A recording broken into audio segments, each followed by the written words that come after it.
حي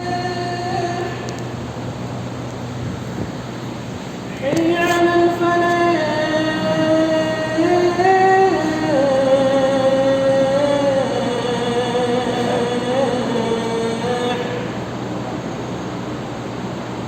الله أكبر الله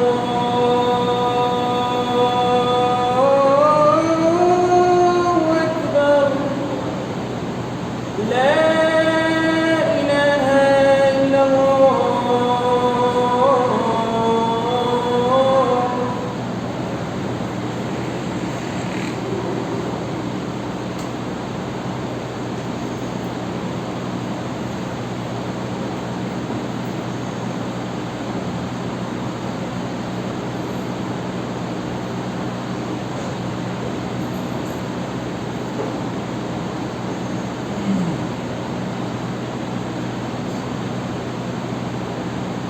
الحمد لله نحمده ونستعينه ونستغفره ونعوذ بالله من شرور أنفسنا ومن سيئات أعمالنا.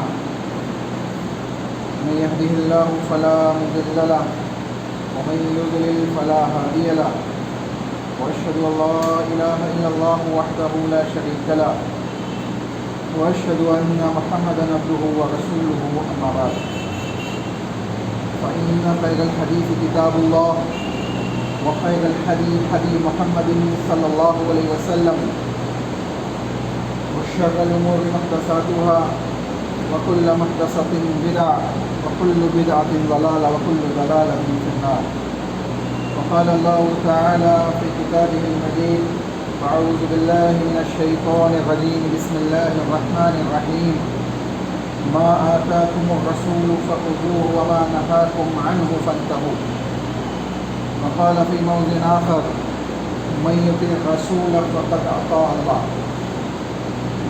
تمام قسم کی حمد و ثنا، کبریائی، بڑائی اللہ وحدہ لا شریک کے لیے لائق و زیبا ہے، اس رب العالمین کے لیے جو تمام جہانوں کا خالق اور مالک ہے، جس کے حکم سے حقیر ترین پانی میں، حقیر ترین نطفے میں جان آ جاتی ہے، اور جس کے حکم سے طاقتور، مضبوط اور قوت و طاقت کے مالک انسان کے اندر اللہ کے حکم سے جو جان آئی ہوئی ہوتی ہے وہ اسی کے حکم سے قابل دی جاتی ہے۔ موت و حیات کا خالق اور مالک ہے، وہی رب العالمین ہے جو تمام جہانوں کو، تمام جہانوں کی بسنے والی مخلوقات کو، یہاں تک کہ سمندروں کے تہ میں بسنے والی مخلوقات کو بھی رزق عطا فرماتا ہے۔ وہی سب کا رازق ہے، وہی سب کے لیے رزاق ہے۔ سبحان اللہ و بحمدہ، سبحان اللہ العظیم۔ انگینت درود و سلام ہو انبیاء کی مقدس جماعت پر، خصوصاً سید المرسلین رحمۃ للعالمین جناب محمد رسول اللہ صلی اللہ علیہ وسلم کی ذات گرامی پر۔ اللہم صلی علی محمد وعلی آل محمد کما صلیت علی ابراہیم وعلی آل ابراہیم انک حمید مجید۔ اللہم بارک علی محمد وعلی آل محمد کما بارکت علی ابراہیم وعلی آل ابراہیم انک حمید مجید۔ محترم سامعین، دجال کے سلسلے میں علامت قیامت کے ٹاپک سے پچھلے جمعے میں آپ کے سامنے مختلف چیزیں ذکر کی گئی تھیں، جس میں تفصیلاً آپ کے سامنے اس بات کا تذکرہ کیا گیا کہ دجال کے آنے سے پہلے، اس کے نکلنے سے پہلے کون سے واقعات دنیا کے اندر رونما ہوں گے، وہ تمام چیزیں آپ کے سامنے بیان کی گئی۔ ایک بات یہاں سمجھ لیں کہ ذہن و دماغ میں یہ بات آتی ہوگی کہ خطبہ علامت قیامت کے ٹاپک سے چل رہا ہے، ہم دجال کے فتنے کے سلسلے میں سن رہے ہیں، اور اس سے پہلے ہم نے علامت قیامت میں سے کئی چیزیں سنی ہیں، اور خطبہ مسنونہ کے بعد جو آیتیں پڑھی جاتی ہے وہ اطاعت رسول سے تعلق رکھتی ہے۔ خطبہ مسنونہ کے بعد جو آیتیں پڑھی جاتی ہے، جیسے دو آیت کے دو اجزاء آپ کے سامنے پڑھے گئے۔ ایک آیت میں اللہ نے حکم دیا ما آتاکم الرسول فخذوہ وما نہاکم عنہ فانتہوا، تو دوسری آیت میں حکم دیا کہ من یطع الرسول فقد اطاع اللہ، پہلی آیت میں حکم دیا گیا کہ جو کچھ رسول اللہ دے دے اس کو لے لو، اور جس چیز سے منع کر دے اس سے رک جاؤ۔ دوسری آیت میں حکم دیا گیا کہ جو رسول اللہ کی اطاعت کرتا ہے حقیقت میں کس کی اطاعت کرتا ہے؟ اللہ کی اطاعت کرتا ہے۔ ان دونوں کا تعلق سمجھ لے تاکہ ذہن میں کسی قسم کا شک و شبہ موجود نہ ہو۔ علامت قیامت کے ٹاپک سے اکثر و بیشتر ایسی چیزیں ہیں جو غیب سے تعلق رکھنے والی ہیں، اور ان کی زیادہ تر تفاصیل احادیث صحیحہ کے اندر آئی۔ تو بعض ایسے لوگ بھی معاشرے کے اندر موجود ہیں جو ان احادیث کو پڑھتے تو ہے لیکن ان کو افسانے اور کہانی سمجھتے ہیں، ان کو اس سے زیادہ کوئی حیثیت نہیں دیتے۔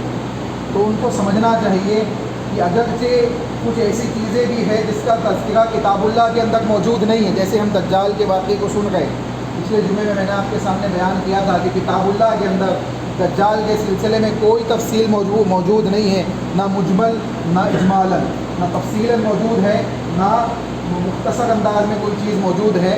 دجال کے سلسلے میں کوئی چیز ہمیں کتاب اللہ کے اندر نہیں ملتی، لیکن احادیث رسول کے اندر تفصیل کے ساتھ رسول اکرم صلی اللہ علیہ وسلم نے اس فتنے کا تذکرہ کیا ہے اور اس فتنے کی وضاحت کو بیان کیا ہے، اس سے بچنے کے اصول و ضوابط کو بیان کیا ہے، اور کیسے کیسے معاملات پیش آئیں گے وہ تمام چیزیں اللہ کے نبی محمد رسول اللہ صلی اللہ علیہ وسلم نے بیان کی ہے، تاکہ جب یہ ظاہر ہو جائے تو ہم اپنے ایمان اپنے اسلام کی حفاظت کریں، اور اس وحدہ لا شریک کے اوپر جیسے زندگی گزارتے ہوئے ہم چل رہے تھے اسی انداز سے زندگی گزارتے ہوئے اس دنیا سے رخصت ہو جائے۔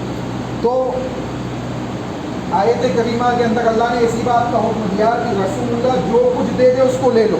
تو دجال کے سلسلے میں جتنی ڈیٹیل اللہ کے نبی صلی اللہ علیہ وسلم نے دی ہے اس کو ماننا، اس کو دل سے تسلیم کرنا، اس کے اوپر ایمان رکھنا، یہ اللہ کے نبی محمد رسول اللہ صلی اللہ علیہ وسلم کی رسالت کی تصدیق ہے، اللہ کے نبی صلی اللہ علیہ وسلم کے اقوال کی تصدیقات میں یہ چیز شامل ہے۔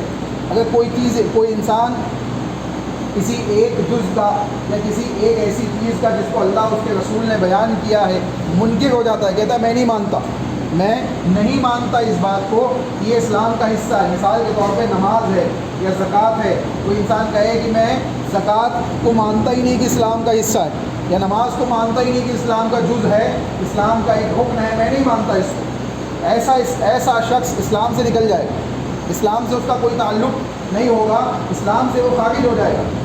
اس کے برعکس دوسرا وہ شخص ہے جو نماز نہیں پڑھتا ہے یا زکوٰۃ نہیں دیتا ہے، لیکن وہ مانتا ہے کہ یہ اس کا جز ہے، یہ اس کا حصہ ہے، یہ میں نہیں کر رہا ہوں، میں گناہ کا مستحق بن رہا ہوں، تو یہ گناہ گار تو ہوگا، یہ گناہ کا مستحق تو ہوگا، گناہ کبیرہ کا مستحق ہوگا، اور بعض دفعہ یہ کفر اصغر یا کفر اصغر میں اکبر میں بھی داخل ہو سکتا ہے۔ اگر اصغر میں داخل ہوگا تو اسلام میں باقی رہے گا، اکبر میں داخل ہوگا تو اسلام سے نکل جائے گا۔ تو دونوں باتیں مختلف ہیں، دونوں باتوں کو سمجھتے ہوئے معاملے کو انجام دے۔ تو اسی طریقے سے جو باتیں اللہ کے نبی محمد رسول اللہ صلی اللہ علیہ وسلم نے پیشن گوئی کے طور پہ علامت قیامت کے سلسلے میں بیان کی ہے، چاہے وہ دجال کے سلسلے میں ہو، چاہے سورج کا دوسری جانب سے نکلنا ہو، یا اس قسم کی دوسری باتیں جو رسول اکرم صلی اللہ علیہ وسلم نے بیان کی ہیں، ان سب پہ ایمان رکھنا، ان سب کو دل سے ان سب کو یہ ماننا کہ ہاں اللہ کے نبی نے کہا ہے۔ اگر سائنس مانتی ہے مانے، نہیں مانتی ہے نہ مانے، دنیا مانتی ہے مانے، نہ مانتی ہے نہ مانے، ہمیں معلوم نہیں وہ مقام کہاں ہے جہاں رسول اللہ نے اس چیز کے سلسلے میں بیان کیا، لیکن ہم ایمان رکھتے ہیں کہ اللہ کے نبی نے کہا تو یہ بات واقع ہو کے رہے گی، اور وہ تمام باتیں ہمارے سامنے ظاہر ہوتی چلی جائے گی یہاں تک کہ قیامت قائم ہو جائے گی۔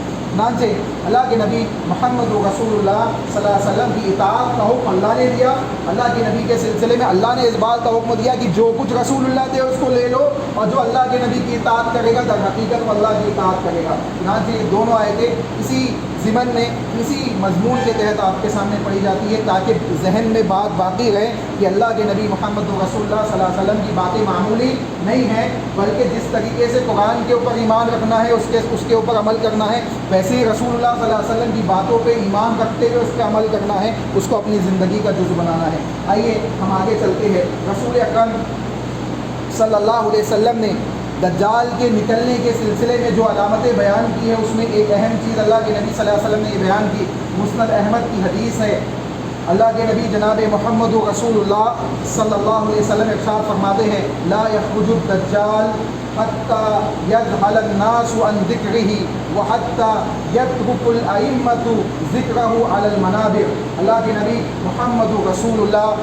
صلی اللہ علیہ وسلم نے جو بات بیان کی ہے، آج ہم اپنے معاشرے کے اوپر اپلائی کریں تو یہ بات معلوم پڑتی ہے کہ یہ بات اللہ کے نبی کی کہی ہوئی عین بات کے مطابق ہمارے معاشرے کے اندر موجود ہے۔ اللہ کے نبی نے کہا کہ دجال اس وقت تک نہیں نکلے گا جب تک لوگ اس کے سلسلے میں معلومات حاصل کرنا چھوڑ دیں، یعنی لوگ اس سے غافل ہو جائیں، اس کی کوئی پرواہ لوگوں کو نہیں ہوگی کہ دجال کے سب کوئی فتنہ بھی آئے گا یا اس سے بچنے کی ہمیں جستجو کرنی چاہیے، اس سے بچنے کی فکر ہمیں ہونی چاہیے۔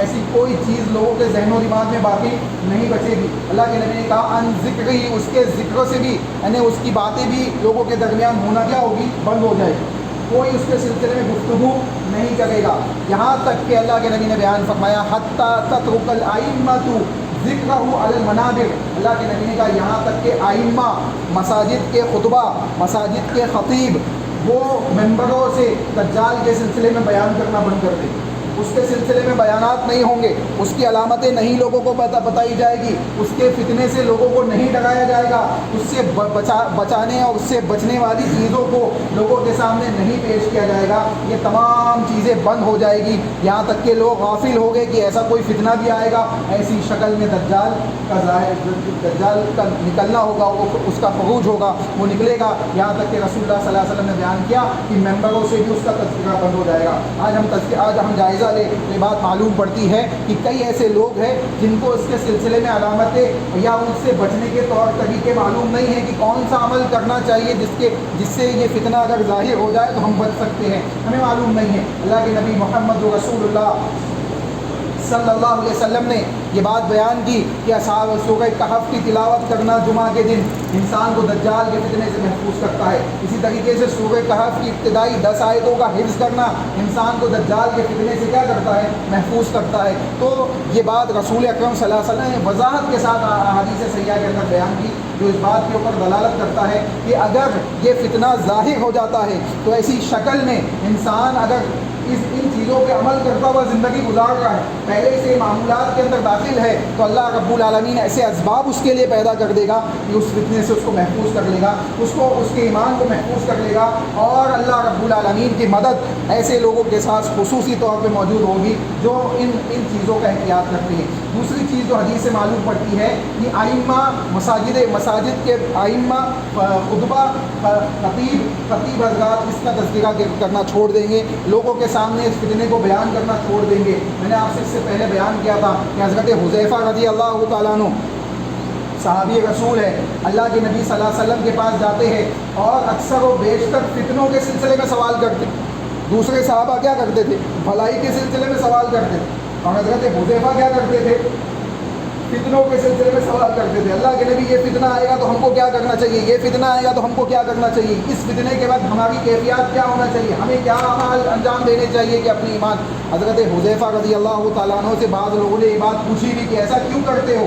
انہوں نے کہا کہ جب یہ فتنے ظاہر ہو تو لوگوں کو معلوم ہونا چاہیے کہ ایسے موقع پہ ہمیں کیا کام کرنا چاہیے، یا ان فتنوں سے بچنے کے لیے ہمیں کون سے اعمال کو انجام دینا چاہیے۔ تو جہاں ان فتنوں کا تذکرہ ہے، وہی ان فتنوں سے بچنے کے لیے اہل ایمان کو تلقین بھی اللہ کے نبی صلی اللہ علیہ وسلم نے کی ہے، اس کے اصول و ضوابط بھی اللہ کے نبی نے بتائے ہیں۔ بس ایک کام آپ کو کرنا ہے، وہ کام کیا ہے کہ ان چیزوں کے سلسلے میں علم حاصل کرنا ہے، ان چیزوں کو سیکھنا ہے، ان چیزوں کے سلسلے میں جانکاری معلومات حاصل کرنا ہے۔ جیسے ایک انسان کوئی معمولی سے معمولی چیز آپ دنیا کے اندر خریدتے ہیں، اس کو اپنے گھر میں لاتے ہیں استعمال کرنے کے لیے، اس کے ساتھ ایک مینیو کارڈ آتا ہے، اس کے ساتھ ایک بک آتی ہے کہ اس کو کیسے استعمال کرنا ہے، اس کو کیسے آپ کو اپلائی کرنا ہے، اس کی کون سی بٹن دباؤ گے آپ تو آن ہوگی، کون سی بٹن دباؤ گے تو آف ہوگی، کون سی بٹن سے تیز ہوگا، کون سی بٹن سے سلو ہوگا، یہ تمام چیزیں اس بک کے اندر ڈیٹیل کے ساتھ ذکر کی جاتی ہے۔ تو جو بک اللہ نے ہمیں دی ہے، جو فرامین رسول اللہ صلی اللہ علیہ وسلم کے ہمارے پاس موجود ہے،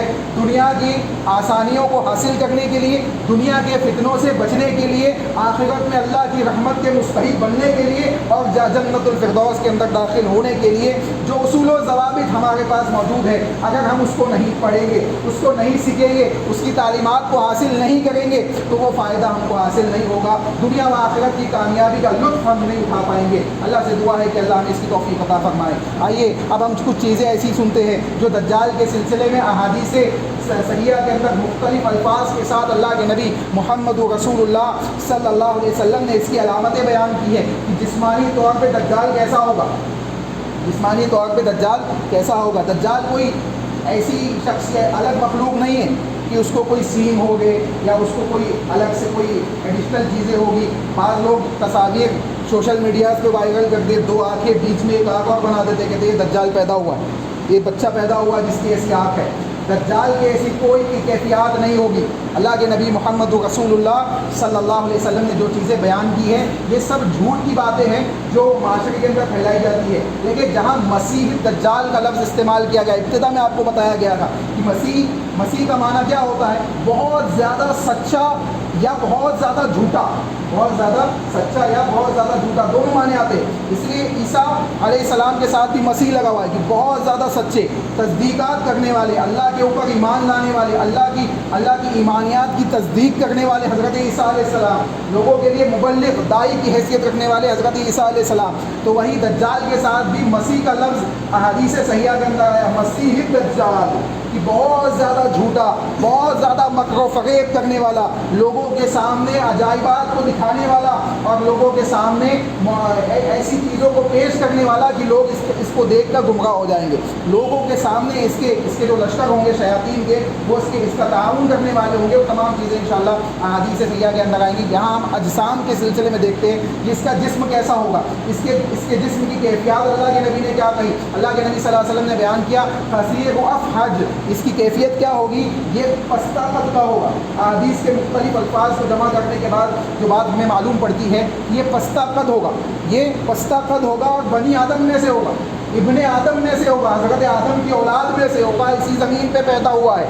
اور اللہ کے نبی نے کہا قصیر افحج، یہ پستہ قد والا ہوگا اور اس کے قدم جو ہے گول ہوں گے۔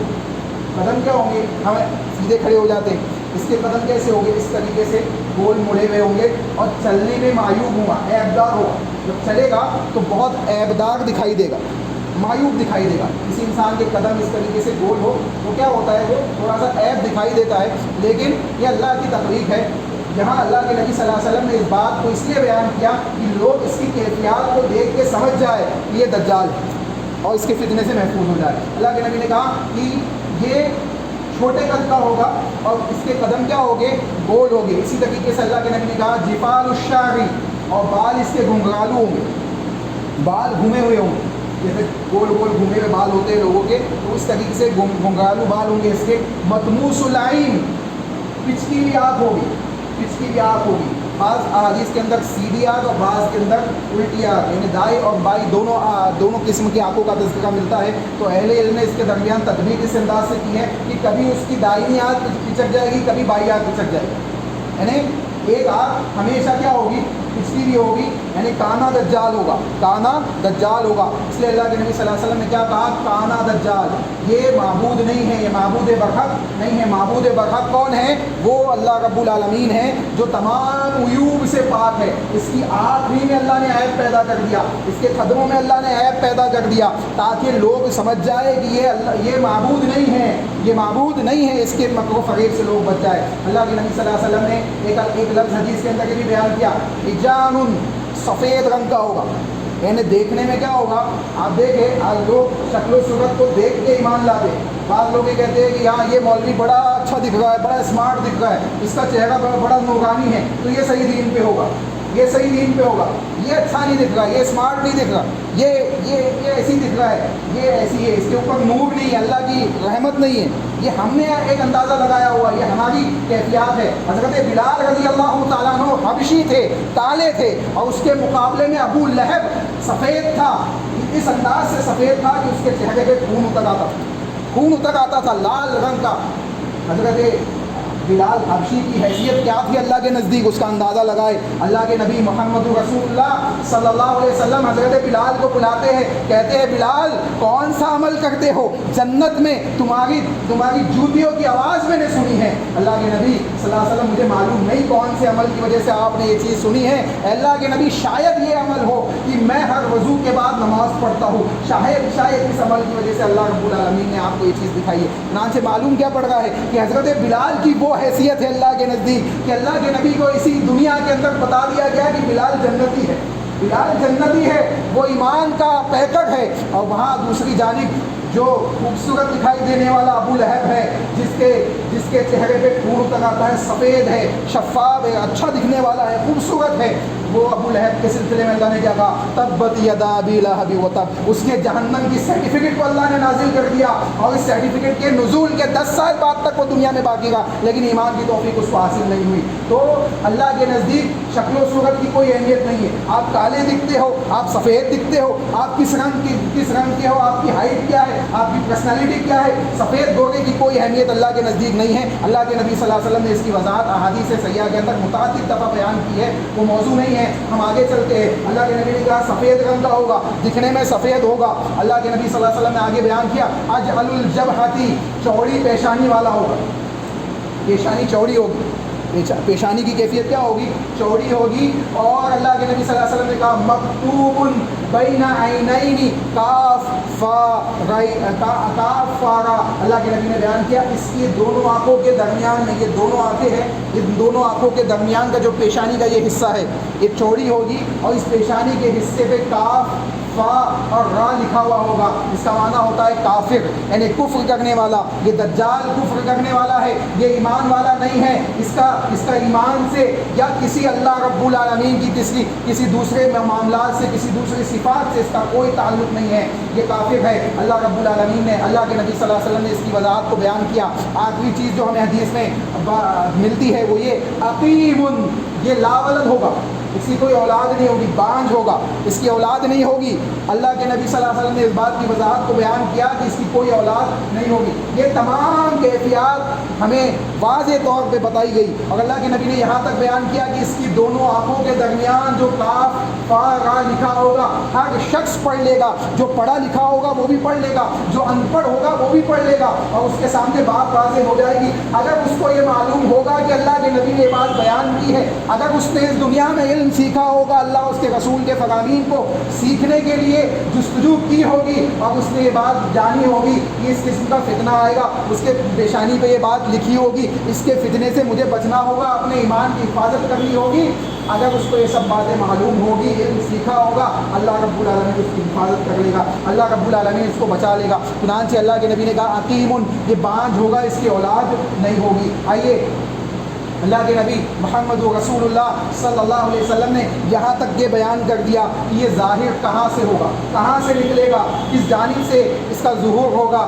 آپ دیکھیں عام طور پہ ہمارے درمیان ایک بات بڑی مشہور ہے کہ برموڈا ٹرائنگل جو جگہ ہے یہاں دجال موجود ہے، اور یہاں جتنے بھی کیفیاتی معاملات ہوتے ہیں یہ اصل میں دجال کی طاقت و قوت ہے جو یہ تمام معاملات انجام دیتے ہیں۔ اس کے اوپر سے پلین جاتے ہیں تو وہ دھس جاتے ہیں، وہاں کوئی کشتیاں جاتی ہے تو وہ کھو جاتی ہے، کبھی ملتی نہیں ہے۔ اس قسم کی تمام باتیں اڑائی گئی ہے یا حقیقت میں ہے وہ تو اللہ ہی جانتا ہے، لیکن رسول اکرم صلی اللہ علیہ وسلم نے جو کیفیات اور جو علامتیں ظاہر ہونے کی بیان کی ہے، یا جس جگہ کی رہنمائی اللہ کے نبی نے کی ہے، اس سے یہ بات واضح ہوتی ہے کہ وہ برمودا ٹرائنگل کی جگہ نہیں ہے۔ آئیے وہ حدیث سنتے ہیں۔ ابو بکر رضی اللہ تعالیٰ عنہ حدیث کے راوی ہے، کہتے ہیں کہ قال رسول اللہ صلی اللہ علیہ وسلم ان الدجال یخرج من ارض بالمشرق یقال لها خراسان۔ اللہ کے نبی نے کہا کہ دجال مشرق کی جانب سے نکلے گا۔ دجال کہاں سے نکلے گا؟ مشرق کی جانب سے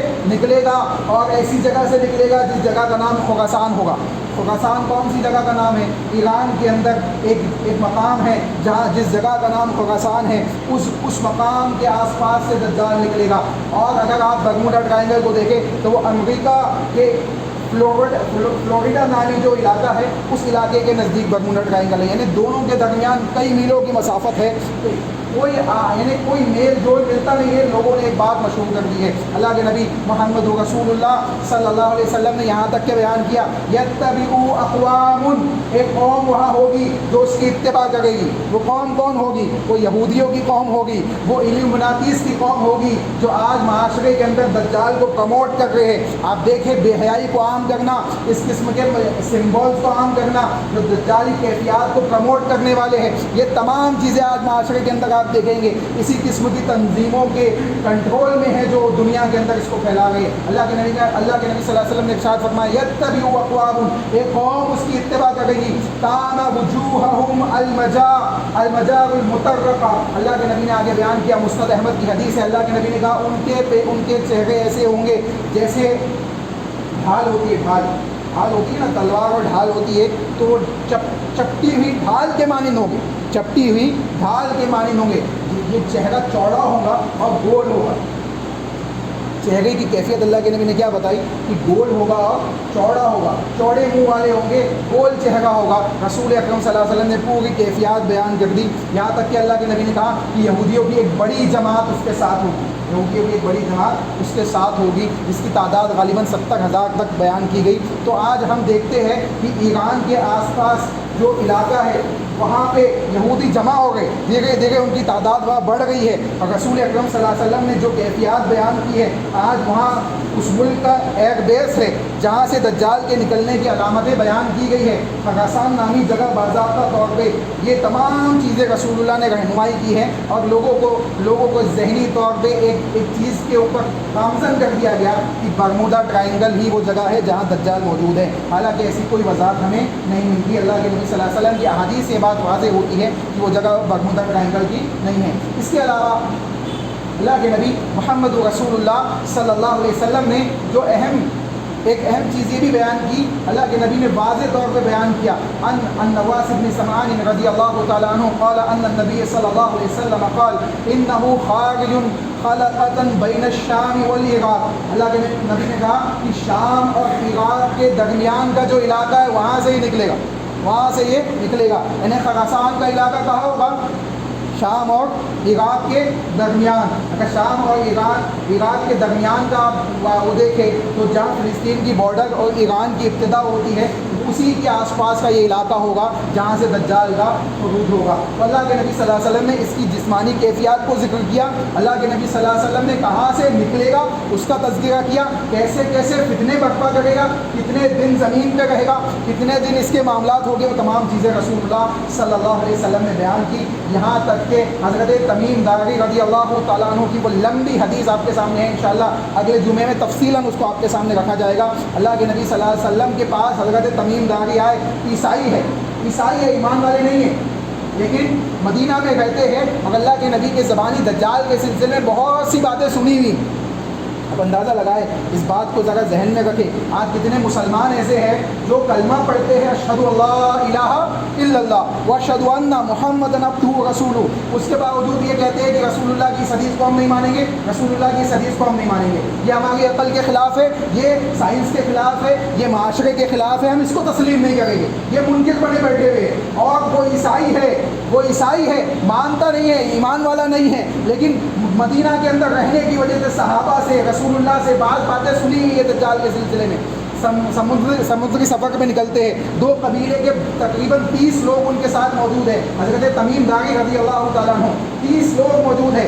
1 مہینہ 2 مہینہ گزرنے کے بعد مدینہ واپس لوٹتے ہیں اور اللہ کے نبی کے پاس سب سے پہلے پہنچتے ہیں. اللہ کے نبی صلی اللہ علیہ وسلم کے پاس آنے کے بعد حضرت تمیم داری رضی اللہ تعالیٰ عنہ بیعت کرتے ہیں، اے اللہ کے نبی کے ہاتھ کو پکڑتے ہیں اور کہتے ہیں اشہد اللہ الہ الا اللہ واشہد ان محمد عبدہ ورسولہ. حضرت تمیم داری کی یہ کیفیات کو دیکھ کر رسول اللہ صلی اللہ علیہ وسلم پوچھتے ہیں، اے تمیم داری کیا معاملہ ہے؟ اللہ کے نبی کو بتایا جاتا ہے، اے اللہ کے نبی آپ نے دجال کی جو کیفیات بیان کی ہے، جو صفات بیان کی ہے، اے اللہ کے نبی میں سمندری سفر پہ تھا اور میری کشتی بھٹکنے لگی، یہاں تک کہ 1 مہینے کے آس پاس کا جو یعنی میعاد تھی، اس میعاد میں ہم سمندر میں غوطہ کھاتے گئے، ہم بھٹک گئے، سمندروں میں راستہ ہم سے بھٹک گیا، یہاں تک کہ اللہ نے ایک ٹاپو ہمیں عطا کیا. ایک آئیلینڈ پہ ہم اترے اور وہاں جب ہم پہنچے تو ہم نے ایک جانور دیکھا جس کے بدن پہ اتنے بال ہے کہ اس کا اگلا اور پچھلا حصہ سمجھ میں نہیں آتا ہے. وہ زبان سے بولتا ہے, وہ بات کرتا ہے, وہ کہتا ہے کہ تم لوگ کون ہو. ہم نے پوچھا یہ کیا بات ہے, یہ کون سی چیز ہے.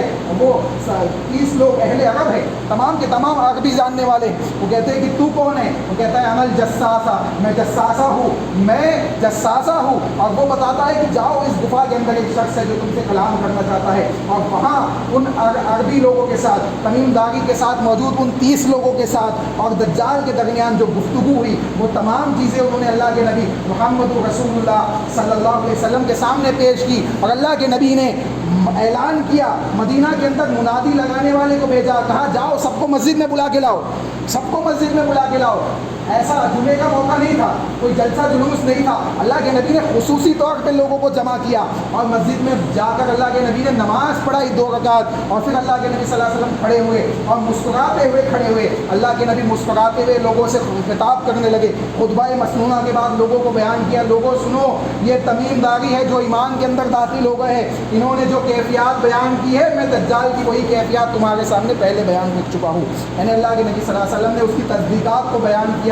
اس سے معلوم پڑا کہ دجال اللہ کے نبی صلی اللہ علیہ وسلم کے زمانے سے اس دنیا کے اندر موجود ہے, لیکن وہ نکلے گا کب, اللہ کا حکم جب ہوگا. اللہ کے نبی نے ایک لشکر بھیجا بعد میں, جاؤ وہ قید ہے ابھی اس کو ختم کر دو. یہ لوگ نکلے بعد میں اس کو قتل کرنے کے لیے, لیکن بعد میں وہ جگہ ان کو نہیں مل پائی, وہ جگہ سے وہ متعارف نہیں ہوئے. اللہ نے محفوظ کر دیا. اس کے اور ان لوگوں کے درمیان جو سوال و جواب ہوئے, انشاءاللہ اس کی تمام ڈیٹیل آپ کو اگلے جمعے کے اندر اللہ نے چاہا تو اللہ نے توفیق دی تو انشاءاللہ آپ کے سامنے رکھی جائے گی. اللہ سے دعا ہے کہ جو باتیں ہم نے کتاب و سنت کی روشنی میں سنی ہیں, اللہ اس کے ذریعے سے ہمیں اپنے اعمال کی اصلاح کرنے کی توفیق عطا فرما, اپنے عقائد کی اصلاح کرنے کی توفیق عطا فرما. جو خطائیں, جو غلطیاں ہم سے سرزد ہوئی ہیں, اے اللہ رات کے تنہائیوں میں ہو یا دن کے اجالے میں ہو, مجمع عام میں ہو, اے اللہ جو خطائیں ہم نے کی ہے, گناہ ہم نے کیے, اے اللہ اس سے محفوظ فرما, ان کو معاف فرما, ان گناہوں کو مٹا دے جیسے سفید کپڑوں سے میل کچیل کو مٹایا جاتا ہے. اے اللہ ہمارے گناہوں کو معاف فرما دے, اے اللہ ہماری خطاؤں کو معاف فرما دے. اے اللہ ہمارے نامہ اعمال ہیں, اے اللہ ہمارے نیک اعمال ایسے نہیں ہیں کہ ان کے وسیلے سے ہم تجھ سے سوال کر سکے. اے اللہ تیرے اسماء و صفات کا واسطہ دیتے ہوئے تجھ سے سوال کرتے ہیں کہ ہمیں معاف فرما, ہمارے گناہوں کو معاف فرما اور ہمیں جنت الفردوس میں داخلہ عطا فرما. اے اللہ ہم خطاوار ہیں, ہم گنہگار ہیں, ہماری غلطیوں کو معاف فرما, ہمارے دلوں کو اعمال صالحہ کی طرف موڑ دے, ہمارے دلوں کو اللہ اس کے رسول کی اطاعت کی طرف موڑ دے, ہمارے دلوں کو صحابہ کے منہج کی طرف موڑ دے, ہمارے دلوں کے اندر اللہ اس کے رسول کی اطاعت کے ساتھ صحابہ کے منہج کے عقائد اور اعمال کو داخل کر دے. اے اللہ ہم سے جو غلطیاں سرزد ہوئی اسے معاف فرما. اے اللہ تو گناہوں کو بخشنے والا ہے, اے اللہ تو تواب ہے, اے اللہ تیرے علاوہ ہم کسی کے سامنے نہیں جھکتے ہیں, تیرے علاوہ کسی دوسرے کو سجود نہیں کرتے ہیں, تیرے علاوہ کسی دوسرے کے سامنے ہم اپنی دعاؤں کے لیے ہاتھ نہیں اٹھاتے. اے اللہ تجھی سے مانگتے, تو ہی ہماری دعاؤں کو قبول فرما. اے اللہ تجھی سے مانگتے, تو ہی ہماری دعاؤں کو قبول فرما. اے اللہ ہم پہ رحم فرما, اے اللہ ہم پہ رحم فرما. اے اللہ ہماری مسجدوں کو کھول دے, اے اللہ ہماری مسجدوں کا آباد فرما دے. اے اللہ مسجدوں کے اوپر ہونے والے مظالم سے مسجدوں کی حفاظت فرما. اے اللہ مسجد میں کام کرنے والے, مسجد میں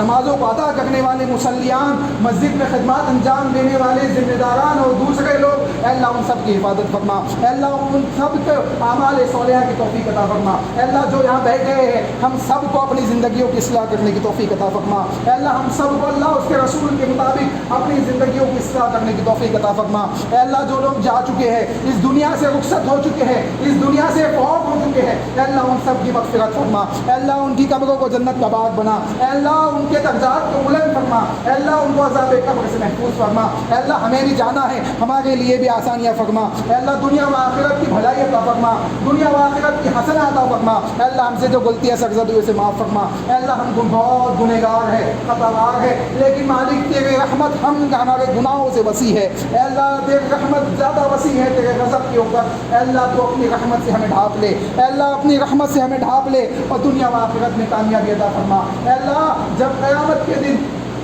تمام انسانیت جمع ہوگی، اے اللہ ہمیں شرمندہ نہ کرنا، ہمیں خاسرین میں داخل نہ کرنا، ہمیں نیک لوگوں میں داخل کرنا، ہمیں ایسے لوگوں میں داخل کرنا جن کے سیدھے ہاتھ میں نامہ اعمال دیے جائے، ہمیں ایسے لوگوں میں داخل کرنا جن کو عرش کے نیچے جگہ عطا کی جائے، ہمیں ایسے لوگوں میں داخل کرنا جن کے ہاتھوں جن کو نبی اکرم صلی اللہ علیہ وسلم کے ہاتھوں حوض کوثر سے جام عطا کیا جائے، ہمیں ایسے لوگوں میں داخل کرنا جو جنت الفردوس میں داخل ہونے والے ہو، اے اللہ ایسے لوگوں میں داخل نہ کرنا جو عذاب جہنم کے مستحق بننے والے ہو، جن کے الٹے ہاتھ میں نامہ اعمال دیے جائے، اے اللہ ایسے لوگوں میں ہمیں داخل نہ کرنا، اے اللہ ہم گنہگار ہیں، اللہ ہم تجھ سے دعا کرتے ہیں، اللہم انا نسألک الجنت الفردوس ونعوذ بک من النار، اللہم انا نسألک الجنت الفردوس ونعوذ بک من النار، اللہم انا نسألک الجنت الفردوس ونعوذ بک من النار، آمین۔ ربنا تقبل منا انک انت السمیع العلیم وتب علینا انک انت التواب الرحیم برحمتک یا ارحم الراحمین۔